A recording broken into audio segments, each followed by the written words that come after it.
2009-ൽ കോഴിക്കോട് 4 അപരന്മാർ ചേർന്ന് പങ്കിട്ടത് ഭൂരിപക്ഷത്തിന്റെ 4 ഇരട്ടിയിലേറെ വോട്ടുകളാണ്. മുഹമ്മദ് റിയാസ് 2009-ൽ തോറ്റതോടെ ഇടത് അനുകൂല മണ്ഡലത്തിൽ തുടർച്ചയായ വിജയം യുഡിഎഫിനായിരുന്നു.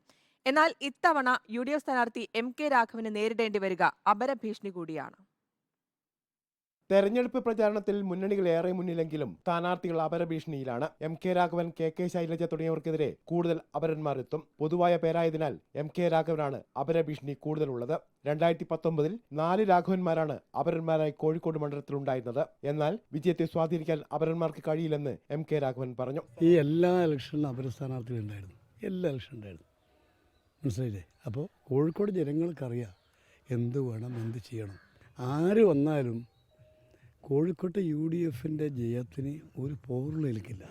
2009-ൽ കോഴിക്കോട്ടെ LDF സ്ഥാനാർത്ഥിയായിരുന്ന P.A. മുഹമ്മദ് റിയാസിനെതിരെ 4 അപരന്മാരാണ് അന്ന് മത്സരിച്ചത്. അന്ന് അവർ 4843 വോട്ട് പിടിച്ചു. റിയാസ് അന്ന് തോറ്റത് 838 വോട്ടിനാണെന്നതും അപര സാന്നിധ്യം എത്രത്തോളം ഭീഷണിയാണെന്നതിന്റെ സൂചനയാണ്. റിപ്പോർട്ടർ, കോഴിക്കോട്.